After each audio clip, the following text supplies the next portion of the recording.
Hey guys, Jordan with TYT and TYT Politics. Happy Friday. Hope you're having a good week and we'll have a nice weekend. Unfortunately, this will not be a cheery report because there's a lot of things going on very quickly in this country that are scary, that are not well thought out, and that are deja vu in terms of what we have been doing for the last 15 years and then some before then. If you live under a rock, you might not know. Last night, President Trump fired off 59 Tomahawk missiles onto Syrian airfields in reaction to the chemical attack on Syrian citizens earlier this week. Obviously, there was just grotesque and horrific images of children and women and men and Syrian citizens being gassed. This is not the first time that has happened. My opposition and other progressives' opposition to increased military force in Syria is not opposition to helping the Syrian people. I am not opposed to trying to help, stop genocide. Obviously, I don't believe in genocide, not only as a journalist, but as a human. I mean, I'm not a religious person, but I happen to be Jewish. So I know the Holocaust. I know the brutality of when groups of people, whether for religious purposes or political purposes, are slaughtered. And I know how brutal it is when that's going on and you do not have other countries helping you. So I do believe in assisting for humanitarian purposes. However, I do not believe that the United States of America should be launching airstrikes and should be basically setting the stage for another war, which is what we're doing right now. In order to help, I think you could help and try to stop Assad in a strategic way that brings in other countries and builds a coalition, rather than the United States bearing the brunt of the body count and the United States bearing the brunt of the bill, which, if this goes on, as we're starting to see now, that's what's going to happen. And share this video now, because we're talking life and death. Share this video. Let's get this out there. So, we see Trump ran on we need to stop getting involved all over the world. We need to stop spending trillions of dollars, $6 trillion over the last 15 years in Iraq and Afghanistan. How many schools could be built with $6 trillion? How many people could get universal health care with $6 trillion? How many people could get free public college tuition? You know, these pie-in-the-sky things with $6 trillion. But no, can't do that. We're going to apply it to the war machine. So that the defense contractors can get rich. Corporate media, which I'm going to get to in a minute, can get rich because their ratings go up with war. That's how Fox News became what it is, with the war machine, and taking 9/11 and cheerleading us on to a war in Iraq that was obviously the wrong war to fight. So Trump, who basically I didn't buy most of the things he said as a candidate, because I think he's a used car salesman, but he did say we need to stop getting involved all over the world. We need to stop intervening. We need to focus on America. We can't be spending money to build democracies around the world. In that, I agreed with him. We sure as hell knew Hillary Clinton was not from that school of thought and believed in intervention and believed in spreading U.S. democracy around the world and believed in toppling dictators in Iraq, in Libya, and in Syria, without much thought of who are we putting in place instead. And by the way, I just did a video on the Young Turks YouTube about Hillary Clinton, who last night came out of hiding to cheerlead this from Trump.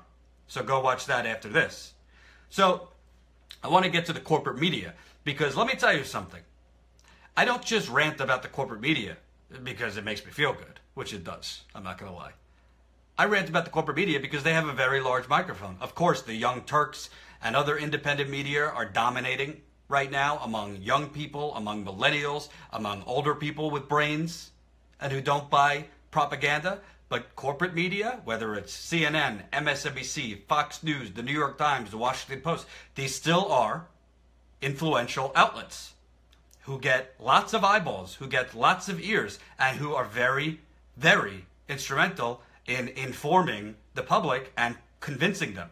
I can't tell you going around the country covering the campaign last year and going out around the country still to cover issues like Standing Rock or water contamination in Flint, Michigan and East Chicago, Indiana, and whatever I do next. How many people I meet that have no fucking clue.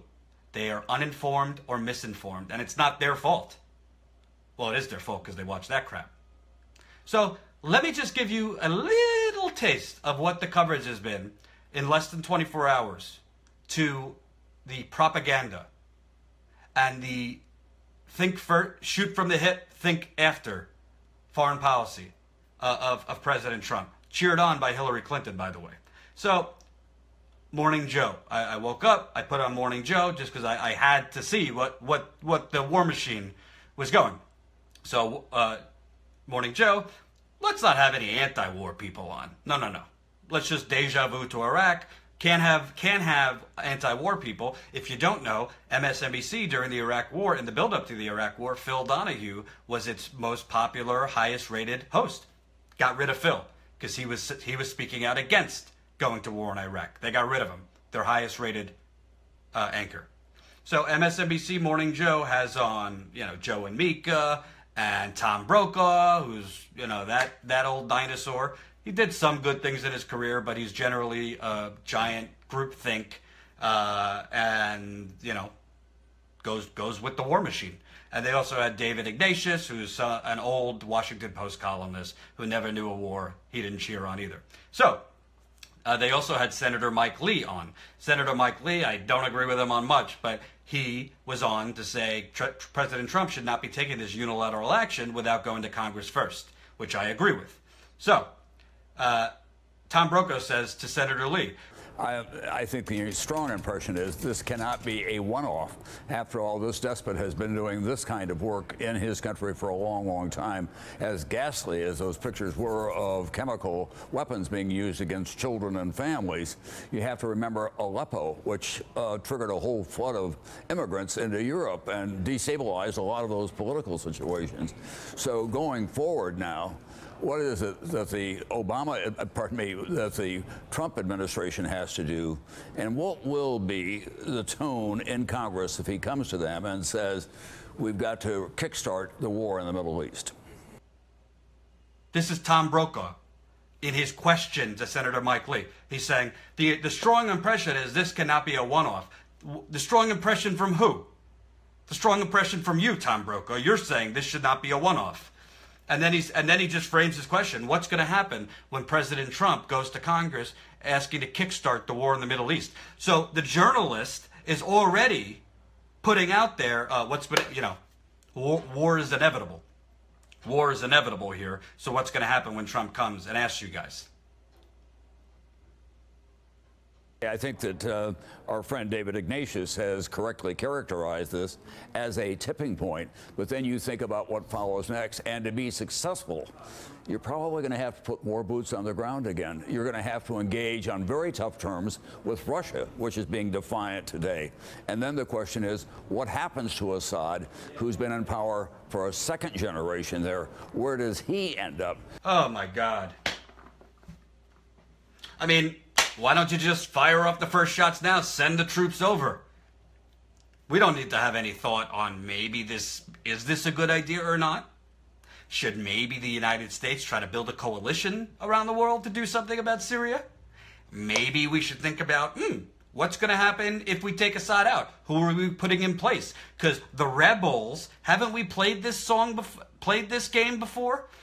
Let's arm the rebels in Iraq and Libya, and then we'll put them in power. How does that work out? Go visit Libya, see how that country's doing. So Tom Brokaw, in his wisdom, just floats out there casually, we're probably going to have ground troops and, engage on very tough terms with Russia. So let's poke the bear at Russia now. Which has been defiant today. And then what happens to Assad, who has been in power? Maybe you should be thinking not just what happens to Assad, what happens after Assad goes? Who are we inserting in Syria? I mean, how many times do we have to play this dance where in reaction to a horrific event, 9/11, or grisly sarin gas attacks on Syrian citizens, we just say, fuck it. To hell with what happens next. We got to act now. And I think we should have acted in response to 9/11. I think we should act to help the Syrian people. But I do not think the way to do that is provoking Syria with airstrikes. And by the way, who is Syrians' strongest ally? Russia, who's a nuclear power and who we've been poking the bear at for 6 months with this Russian influencing the elections propaganda. Russia and Syria have a direct relationship in distributing arms to one another as well as oil. So you think Russia is just going to sit back and say, yeah, do what you want, Trump. You could take out Assad. I'm just, I have an appointment at the, Vlad's going to say, I have an appointment at the spa. Let me know when it's over. And by the way, I'm going to say a very unpopular thing right now, but the media, like they did with the whole Russian hacked the election without incontrovertible proof, the media is also without incontrovertible proof saying Assad gassed his people. I happen to think he did gas his people. But there, again, we don't have ironclad, incontrovertible proof that he has done that. And by the way, Assad, years ago, gave up his chemical weapons. So either he's got hidden weapons that we don't know about, or we're basically assuming he gassed his people. I happen to think he did. I think there's enough evidence that he did. But would I go to war based on it? No, because I haven't seen incontrovertible evidence. You don't go to war without a smoking gun. You don't go to war without incontrovertible evidence. You don't go to war unless you are under a threat of imminent attack, which President Trump said last night. It is in the imminent, I forget the phrasing, that it is with the imminent interest of the United States, national defense interest of the United States, to do this. No, it wasn't. We're not under imminent threat of attack. We weren't under imminent threat of attack with Iraq. Iraq had nothing to do with 9/11. This has been proven over and over and over. And please, guys, share this video. It's not just for views. We got to get this. We need to halt the corporate media industrial complex. And by the way, take a look at the defense contractors and the oil companies. Is it a coincidence their stock is up today? Raytheon, up. So then David Ignatius, this old Washington Post columnist, he says to Senator Lee, does the president have an opportunity here to open up and, in effect, restart with the American people, with a Congress that's been so divided? Is this a moment to build on, and how should he do it?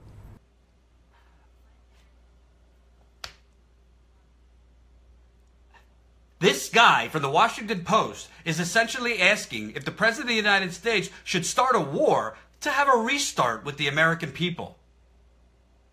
Again, does the President have an opportunity here to open up and, in effect, restart with the American people, with the Congress that's been so divided? Is this a moment to build on, and how should he do it? This isn't, launching missiles and tomahawks and possibly sending in ground troops. It's not a public relations opportunity for the President of the United States to, get his poll numbers up or restart with the American people. And the fact that a journalist would ask a question about, is this a chance to restart bombing the hell out of Syria? And by the way, Syria isn't an innocent wallflower. I think Assad should go. But I actually have the ability to have some long-term thinking, and I don't want to see Assad go just to put in rebels who, by the way, majority of those rebels are jihadists. Many of them are al-Qaeda. When you just put in a rebel without thinking about, what's going to happen next, you kind of destabilize the region, and you basically are you're taking one madman out and putting other madmen in.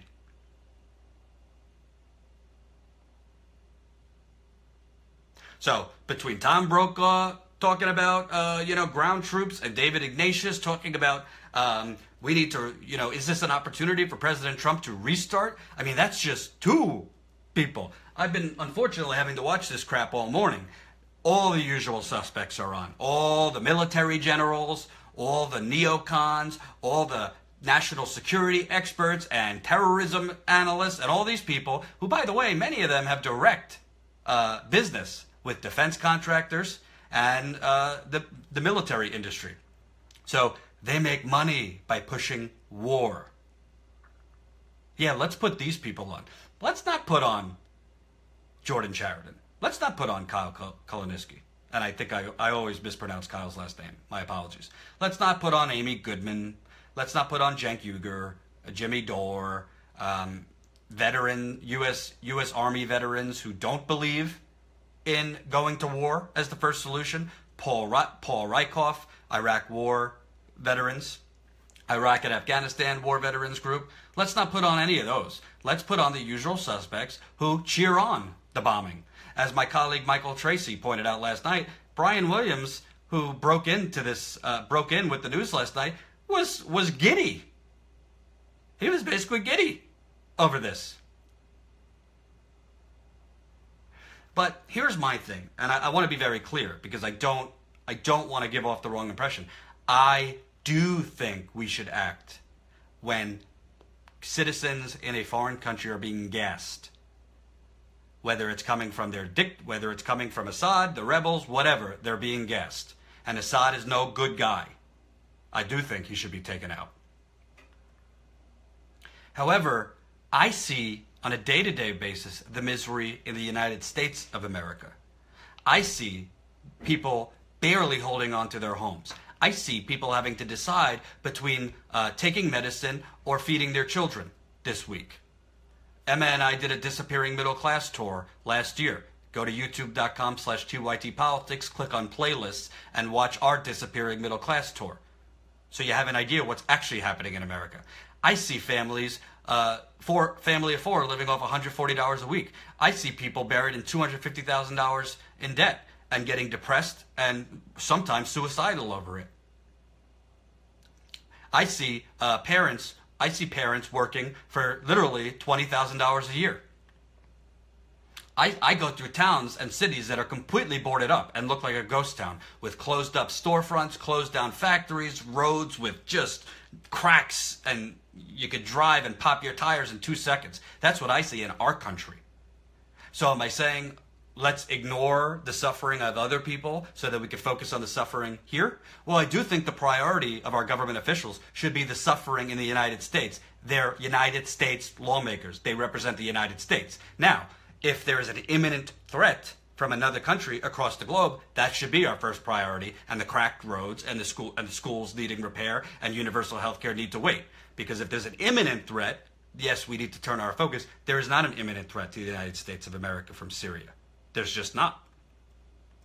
But it seems that the corporate media, they're very, very concerned when they see photos of people being gassed to death in other countries. They don't give a flying fuck about the misery happening in the United States of America, about the income inequality that has spread throughout this country over the last 30 years that the corporate media has buried and never reports on. They don't give a damn.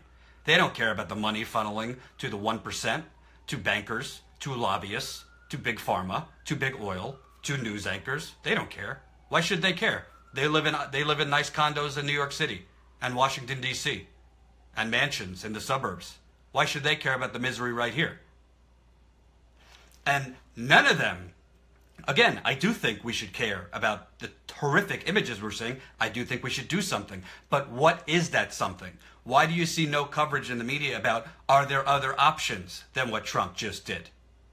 Should we try to go to the United Nations? Should we try to build a coalition of countries to go in there with maybe airstrikes?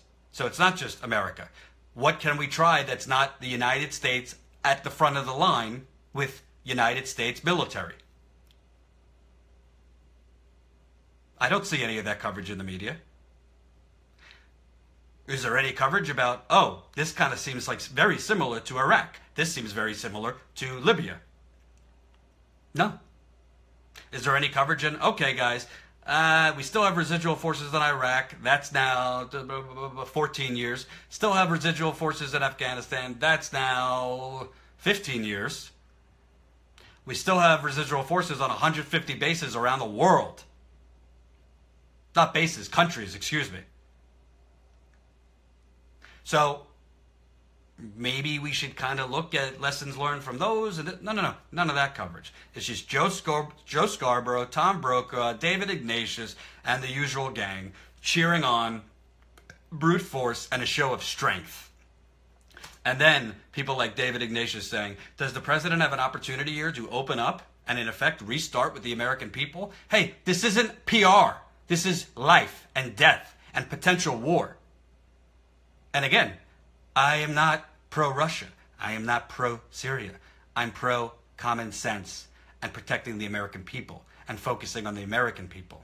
And I find there to be a glaring inconsistency between what the American people need, the conditions on the ground in America. What do I have to do? Should I do another disappearing middle class tour and not even interview people? Just take pictures of misery and send it into MSNBC and CNN, and then they could be like, "Oh my God, did you see these pictures? We got to do something. We got to cover this," because that's essentially the reaction now. We saw these pictures of this grisly attack in Syria, and we got to do something. And they're basically making it seem like Trump has been reborn and his presidency has restarted. And maybe this is how he'll bring back, get back the American people. And the problem is, this is what the masses are exposed to because the masses watch this shit and read this shit. They're not getting any information about how they're doing the same exact things they did in Iraq and Afghanistan and Libya. They're not getting any information about the conflicts of interest and these guests that they have on that are literally in business with the military industry.